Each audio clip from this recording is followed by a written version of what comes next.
모든 여자를 공감해주는 새콤달콤한 오감방송. 존재로 공감받고 싶은 엄마이자 여자인 우리.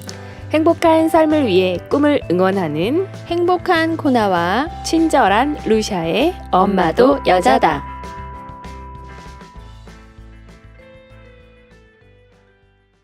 안녕하세요. 궁금해서 빨리 달려왔어요. 엄마의 말하기 연습. 네. 두 번째, 우리 아이 이해하고 공감하기. 여기는 이제 사례들이나 아이한테 하는 말, 뭐 이런 거가 되게 많이 나와 있어서 책의 앞부분보다는 많은 부분을 차지하거든요. 네. 근데 여기에서 첫 번째가 아이에게 고마운 마음 전달하기.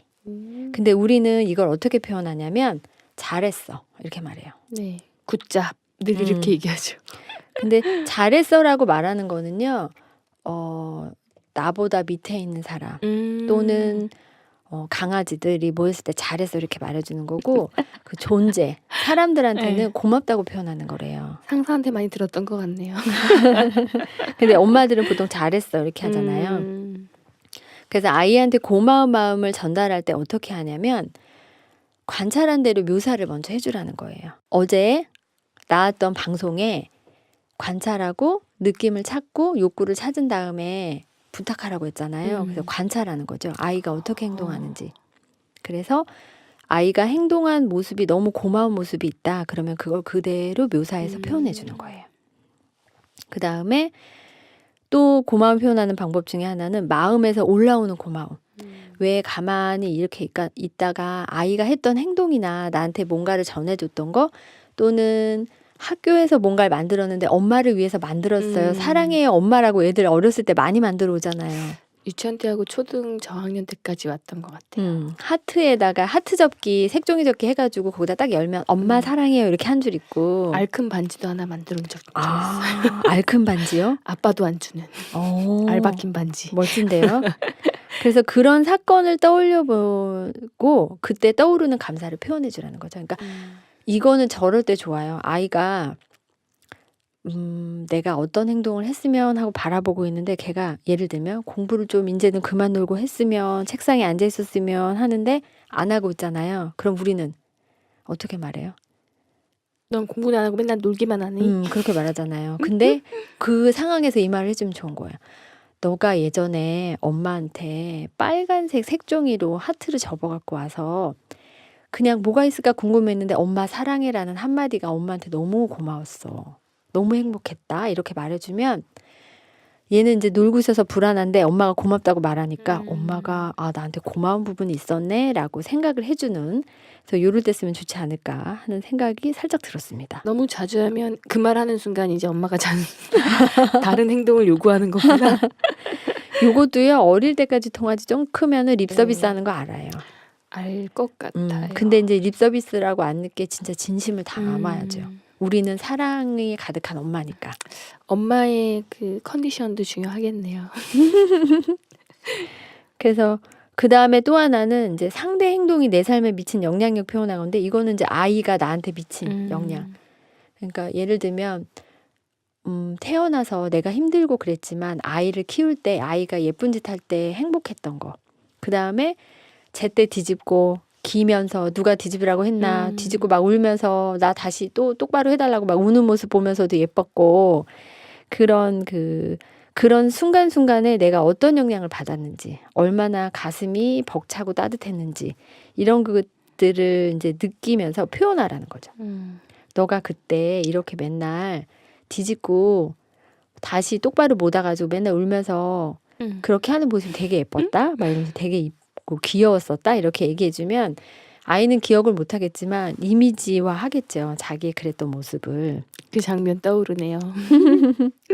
그래서 이제 이런 것들을 하면서 생각을 떠올릴 때 내가 이 생각이 떠오를 때 나의 느낌이 뭔지를 느낌을 또 찾으라는 거예요. 그래서 이 책에 좋은 거는 그 비폭력 대화에 보면은 느낌 목록이랑 욕구 목록이 있거든요. 어려워할까봐 또 이렇게 책 뒤에 보시면 욕구 목록이랑 느낌 목록이 나와 있어요. 근데 이제 그 욕구 목록에 보면은 요거는 또 욕구가 이렇게 나눠지는 줄 몰랐었어요. 그 욕구 중에 생존의 욕구가 있고요. 사회적인 욕구가 있고 힘의 욕구, 자유의 욕구, 재미의 욕구, 삶의 의미의 욕구가 있대요. 그래서 이렇게 많은 욕구들이 있는지 몰랐어요. 저는 자유와 재미의 욕구가 좀 많은 것 같네요. 맞아요. 그러신 것 같네요. 네. 그 자유의 욕구에는 뭐 성취, 생산, 성장 막 이런 게 있더라고요. 맞아요. 그다음에 이제 느낌 목록에는 내 욕구가 충족됐을 때 이거는 긍정적인 느낌이겠죠. 근데 내 욕구가 충족되지 못했을 때는 좀 약간 불편한. 그래서 여기 첫 번째 나오는 게 보면은 뭐가 있을 것 같아요, 루시아님? 긍정? 아니면 아니, 욕구가 불편한. 충족되지 못했을 때. 짜증이 있을 것 같아요. 맞아요. 그것도 있고 책이니까 좀 더 순화가 돼서 섭섭하다, 무기력하다, 뭐 뒤숭숭하다. 그 느낌들이 여기 있더라고요. 네. 그래서 요거를 보시면서 현대를 살아가는 사람들은 느낌을 잘 못 찾아요. 저도 그랬고요. 내가 지금 요 기분이 느껴지는데 요거는 무슨 느낌이라고 표현해야 될까 했을 때 잘 안 잡힐 때가 많거든요. 느낌 사전 필요하네요. 느낌을 찾아요. 욕구를 찾아요. 그래서 그 느낌인지 욕구인지 그걸 구분하는 게 좀 어려울 수 있을 것 같아요. 그러니까 부록으로 두 목록이 나와 있네요. 그래서 그런 것들을 보면서 아이한테 고마운 마음을 전달할 때 내가 올라오는 느낌, 그다음에 거기에서 생기는 욕구 뭐 이런 것들을 좀 알아보라고 되어 있고요. 그다음에 이제 요거는 엄마들이 되게 당황스러운 부분이 많이 있는 파트인데 정직의 중요성 알려주기 파트가 있어요. 이게 부제가 뭐냐면 엄마들이 어떻게 말하냐면 너 또 거짓말 할 거야? 이렇게 말한다는 거예요. 근데 요럴 때 엄마들 가끔씩 만날 거예요. 아이들이 되게 정직하고 내가 보이는 모습대로 되게 바르게 살고 있는 줄 알았는데 어느 순간 살짝 거짓말을 할 때 되게 당황스럽잖아요. 근데 그렇게 됐을 때 엄마들 우리는 순간 당황스러워가지고 야단부터 치잖아요. 아이한테. 그러면 이제 수치심이 생기는 거예요. 근데 아이의 거짓말은 성장 과정 중에 하나래요. 이상한 게 아니고 정상이네요, 그러면. 예, 정상적인 건데 그거를 엄마가 지혜롭게 헤쳐서 아이가 수치심을 느끼지 않게 엄마의 그 말로 아이가 반성할 수 있게 성찰할 수 있게 도와주는 대화가 필요한데 여기에 이제 공감톡 부분이 되게 인상적이었어요. 예를 들면 앞에 제가 했던 것처럼 너 거짓말 하지 말랬지라고 엄마들이 이제 자꾸 거짓말 하다 보면 처음에는 아닐 거야. 우리 아이 내가 착각일 거야 이렇게 생각했는데 계속 하다 보면 이제 화가 올라오면 이렇게 아이한테 말해버리는 경우가 있어요. 그럴 때는 이렇게 말을 해주래요. 엄마가 알고 있는 거하고 다르네.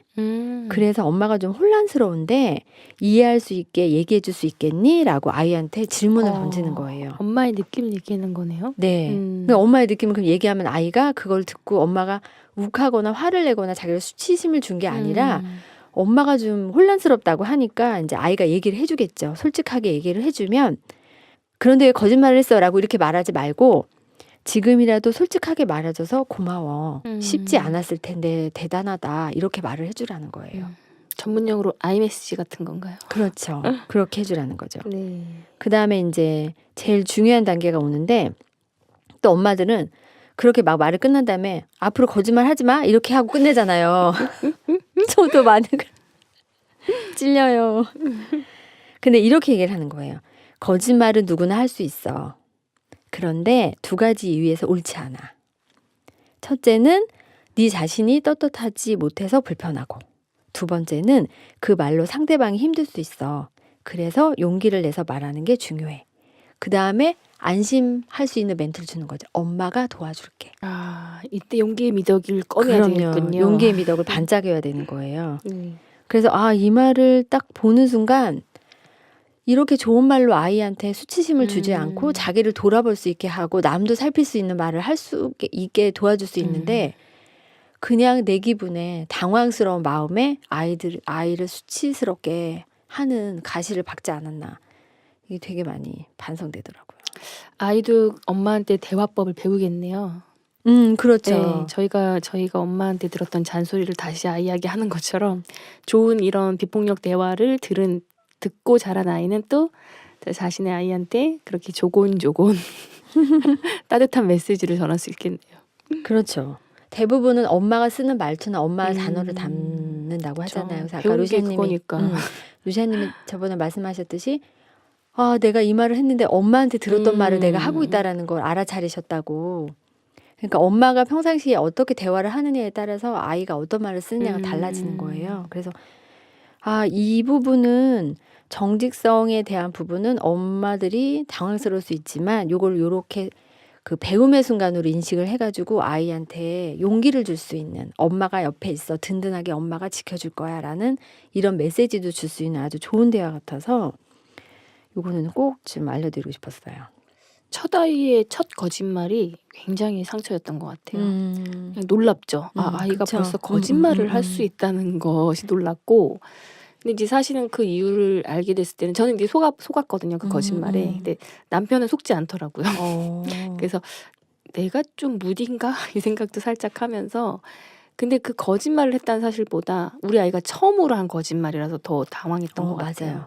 근데 오늘 그게 하나의 성장 과정이다라고 얘기를 하니까 우리 아이가 이상한 게 아니고 맞아요. 성장 과정에서 어떤 필요에 의해서 했던 거짓말이어서 네, 생각이 나네요.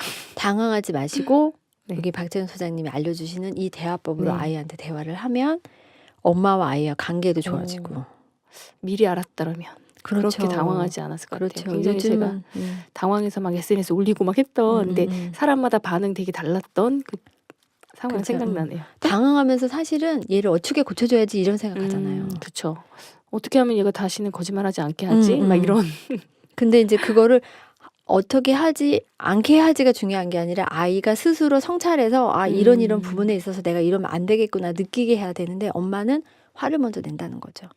그래서 굉장히 좋은 대화법이라서 진짜 감탄하면서 읽었어요. 그다음에 이제 아이한테 협조하고 싶을 때 부탁하는 태도와 방법이 있어요. 그래서 이거는 이제 보통 엄마들이 어떻게 말을 대신하냐면 엄마가 분명히 하지 말라고 했지 뭐 이렇게 오늘 많이 들어본 말이 너무 너무 많이 나오죠. 그래서 네. 더 공감 가요. 많이 네. 썼던 말이라서 이걸 아무 생각 없이. 그래서 공감톡이구나. 그래서 보통 사람들은 자신이 원하는 것을 상대가 알아서 해주기를 바랄 때 강요라는 커다란 폭력의 힘 중에 하나를 갖게 된대요. 그러니까 아이들한테. 강요하고 협박하고. 그래서 어떻게 해야 되냐면 정확하게 아이들은 욕구를 담을 말을 정확하게 아이가 이해할 수 있게끔 표현해가지고 얘기를 해줘야 된다는 거죠. 그래서 요 파트도 되게 많이 공감이 됐어요. 그래서 정확하게 표현하지 않으면 내가 원하는 대로 안 되잖아요. 그러면 이제 화가 또 올라오고. 그건 엄마와 아이가 아닌 그 관계 속에서 모든 대화에서 이거 되게 맞는 말인 것 같아요. 그러니까 말하지 않고도 다 알아줄 거라는 생각하지 마세요. 이런 말이 있더라고요. 그래서 이제 여기에 예로 들어오는 게 뭐가 있냐면 이제 엄마가 주말에 할머니 댁 가가지고 맛있는 밥을 먹고 밥도 먹고 놀다 올까라고 이제 말을 했대요. 그러면서 이거는 부탁일까요? 강요일까요? 이렇게 물어보셨어요.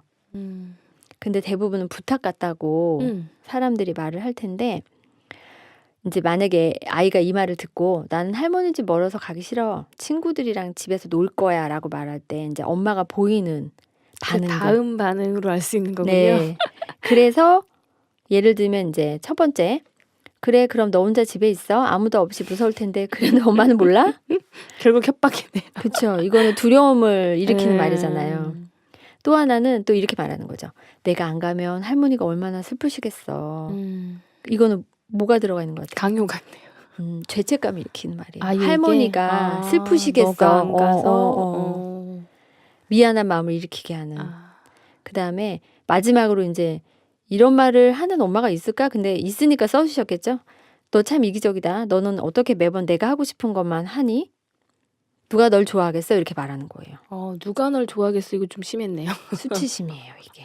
그래서 이런 대화를 하면 안 되는데 엄마가 부탁을 제대로 못해서 정확하게 욕구를 표현하지 않아서 얘가 안 갈 거야 라고 했을 때 아이를 놓고 가면 못 가잖아요, 엄마가. 그 설득 못하는 걸 자꾸 이상한 방법으로 하는 거군요. 맞아요. 네. 아이한테 뭐 죄책감도 일으키게 하고 두려움도 주고 수치심도 주고. 이게 그 자동으로 떠오르는 생각에 있는 부류잖아요. 가장 가까운 사람들이 서로 상처를 준다는 게 이런 거군요. 네. 그래서 부모가 배워야 할 거는 어떻게든 자신이 원하는 것을 이루어내는 결과가 아니고 자신이 원하는 것과 아이가 원하는 것을 잘 조율하는 방법이래요. 그래서 그 애니어그램 코칭맘에서 그 유형별로 이렇게 하기 뭐 이런 것도 맞아요. 그런 하나의 방법인 것 그렇죠. 같네요. 아이와의 대화법에서 조율해야 되는 거죠. 그러니까 존재로 바라보고 내가 아이를 이렇게 딱 끌어당기는 게 아니라 아이와 합리적으로 대화를 해서 둘이 잘 해결하는 그런 조율의 대화를 해야 된다는 거예요. 그래서 원하는 거를 말로 잘 표현하는 기술이 필요하다. 그러니까 엄마는 참 기술이 많이 있어야 돼요. 엄마는 대화도 배워야 되고 맛있는 밥도 해야 엄마는 되고 요리도 배워야 되고 나가서 일도 해야 되고. 네. 만능 엔터테이너. 자, 그다음에 이제 마지막으로 엄마들이 이제 보통 육아하는 것 중에 기다림이 80%라고 하는데 네. 아이의 다름을 인정하고 기다려주는 파트가 있어요. 엄마들이 보통 어떻게 말하냐면 다른 아이들은 하는데 너는 왜 그러니? 이렇게 말을 하는 게 이런 부분에 해당하는 거래요. 그래서 이제 사실은 루시아님도 아들 둘이시고 저도 딸이 둘이지만 둘이 어디 같나요? 전혀 다르죠. 너무 다르죠. 어떻게 보면은 나하고 남편이 낳은 자식인데 비슷한 점이 별로 없이 보일 때도 많고, 근데 아이들은 개성과 그 다양성을 존중해줘야 되는, 그래야 아이들의 삶을 살리고 행복하게 만드는 명약이 될 수 있다는 거예요. 그러니까 우리가 아이를 다른 아이와 비교할 때 든 생각이 하나 있어요. 아이들도 다른 엄마와 우리를 비교할 수 있을 텐데. 그럼요. 그렇지만 아이들은 표현 안 하죠. 네. 근데 우리는 막 하잖아요. 그렇죠. 그래서 아들, 딸 이렇게 부르는 것도 사실 하나의 소유욕이라고 하더라고요. 그래서 아이 이름 불러줘야 되고, 이름 불러줘야 되고. 그러니까 너는 내 아들이고, 너는 내 딸이고 이런 것도 하나의, 그래서 내 말을 들어야 해. 이런 게 담겨져 있다고 한번 배웠던 것 같아요. 그래서 아이의 이름으로 불러주고 그렇게 하는 게 중요하다고. 하나의 인격체로. 네. 특히 아들 가지신 엄마들이 아들 이렇게 부르세요. 왜일까요? 그러니까 왜일까요? 저도 궁금하긴 저는 그건 했었어요. 하나의 친근감의 표현이라고 생각했었는데 그것도 하나의 구속이고 자기의 소유물로 생각하는 거라고 그러더라고요. 그렇군요. 네, 꼭 그렇게 느껴서 하지는 않고 그냥 애칭처럼 부를 수도 있지만. 네. 그렇죠. 그래서 여기서 해야 되는 질문이 뭐냐면 네. 내 아이가 어떤 삶을 살길 바라는가라는 질문을 해보면 해답이 나온다는 거예요. 아이들은 성장 속도가 다 틀리잖아요. 네. 저는 어디 가서 그걸 느꼈냐면 6학년 졸업식에 초등학교 졸업식에 갔는데 특히 여자아이들은요. 완전 아기 같은 애들도 있고요. 완전 성숙해서 거의 한 20대에 모습을 하고 있는 아이도 있어요. 키가 그렇게 크고 키가 많이 크니까. 키 크고 머리 기르고 막 이렇게 하면 되게 성숙해 보이는 아이들이 있거든요. 그래서 요즘은 특히 더 그런 것 같아요. 옛날에 우리처럼 영양도 골고루 못 먹고 그랬을 때는 대부분 다 고만고만했는데 지금은 잘 먹는 아이는 빨리빨리 크고 또 이제 입 짧아서 못 먹는 아이들은 못 크기도 하고 그다음에 귀여운 아이는 계속 귀여운 채로 있고 그래서 교복을 입혀놔도 귀엽잖아요. 맞아요. 그래서 이제 그런 것들이 있는데 성장 속도를 다르다고 인정을 해줘야 되는 거예요. 그래서 저마다 기질과 타고난 특성이 있고 사회적인 조건이나 형편도 다 다르잖아요. 그래서 다르다는 걸 인정을 해줘야 된다. 어제 학교에서 가정통 질문이 왔는데 아이 신체 검사에서 우리 아이의 키와 몸무게 그리고 2012년 평균 6학년 평균 키 4학년 평균 키 이런 식으로 그런 표와 함께 같이 날라왔어요. 그러니까 큰애 같은 경우는 딱 평균 키니까 마음이 놓였는데 둘째가 아직 자기 건 안 가져왔지만 형 걸 딱 보면서 이거 누가 뭐가 이렇대요 이러면서 약간 반항적인 태도를 보여서 깜짝 놀랐는데 어떤 기준을 두고 거기에 잣대를 대고 하다 보면은 나는 부족한 아이, 아직 덜 자란 아이 이런 느낌 들 것 같아요. 저 그런 말 했다가 소아과 선생님한테 혼난 적 있거든요. 네. 요즘은 아이들이 의무적으로 다 병원 가서 검사하잖아요. 몇 살 때 몇 살 때 네. 하고 치아 검사도 하고 하는데 작은 애 때 가가지고 저는 제가 키가 작으니까 아빠는 크지만 아이가 키가 안 클까 봐 걱정을 해서 그 검사하고 이제 그거에 대해서 설명을 해주시는데 우리 아이가 평균은 되나요? 그랬더니 그 선생님이 나를 이렇게 쳐다보시더니 그러는 어머니는 한국 여자 평균이신가요? 또 이러시는데 확 찔리는 거예요. 그래서 엄마도 평균이 아니신데 왜 아이가 평균이 꼭 돼야 된다고 생각하시나요? 아이는 열심히 잘 자라고 있습니다. 되게 많이 반성했어요. 그 말씀을 듣고. 그래서 그런 평균들이 필요하긴 하지만 그게 안 되는 아이들은 아픔이 있을 수도 있다라는 거. 맞아요. 그래서 그걸 좀 어떻게 제도적으로 꼭 그렇게 표에 나타내가지고 여기가 이게 평균키인데 니 키는 이쯤에 있어라고 이런 거 표시 안 해줬으면 좋겠어요. 그러네요. 네, 모든 아이들은 검사가 그걸 하기 위해서 하긴 하는 거죠.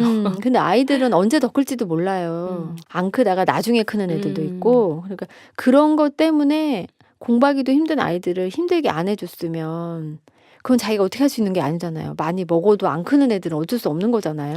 전 그래서 진로 수업 갔을 때 아이들한테 희망 주는 얘기 중에 하나로 농구 선수 서장훈이 성장기에 넌 키가 작아서 농구 선수로 적합하지가 않아 이런 말을 들었다는 얘기를 듣고 저도 놀랐고 그렇게 클 줄 누가 알았겠어요. 그래서 한꺼번에 막 15cm 크고 그랬다는 그러게요. 얘기를 들었거든요. 그래서 그쵸. 늦게 클 수 있죠. 음. 속도가 다르니까. 속도가 다 다른데 네. 그거를 왜 그 나이 때 이만큼 해야 된다라고 잣대를 들이밀면서 아이를 힘들게 하는지 그게 좀 안타까웠는데 너무 큰 아이도 또 힘들 거예요. 그렇죠. 그래서 저는 그 소아과 의사 선생님한테 그 말을 따끔하게 들은 후에 그 이후에는 아이들이 다르고 우리 아이가 성장 과정이 다르고 다른 애랑 다르다는 거를 좀 많이 받아들였어요. 그래서 그분한테 너무 감사해요. 네.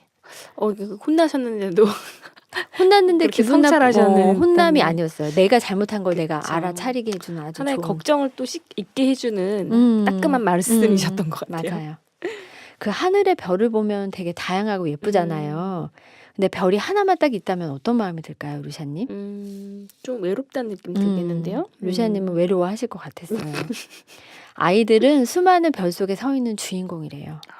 그래서 아이들은 그냥 그 자체로 아름다운 거지 다른 별보다 아름다운 것이 아니라는 거죠. 그러니까 누구와 비교해서 너가 더 반짝거려, 누구와 비교해서 너가 더 아름다워가 아니라 그냥 아이들은 그 자리에서 반짝이고 있는 존재들이라는 거예요. 그래서 이걸 보면서 아이의 그 다름을 인정하고 기다려주는 게 부모로서 굉장히 큰일이구나. 그래서 이제 거기 나오는 대화 중에 뭐가 있냐면 성적표를 보고 이제 더 잘해줄 수 없겠니? 그럴 때는 노력해 주어서 고마워라고 얘기하는 거래요. 더 잘해줄 수 없겠니라고 하는 게 아니라 노력해 주어서 고마워. 그다음에 또 이제 하잖아요. 진짜 막 화날 때 너무 못 받아봤을 때 이걸 성적이라고 받았어? 그럴 때는 어떤 말을 하면 될 것 같아요? 말하기 연습을 배운 엄마는? 자, 너의 성적을 올릴 수 있는 방법을 고민해보자. 아주 현명한 방법이죠. 방법을 찾는 거죠. 네. 그 다음에 또 이런 말 있죠. 이번엔 80점 맞았는데 90점 받아와. 이게 아니고 공부하는 시간을 하루에 10분씩만 늘려서 일주일간 한번 해볼까? 조금씩 더 노력해보자. 아이들을 압박하는 게 아니라 편안하게 해주면서 자기가 느끼게 해주는. 그래서 스스로.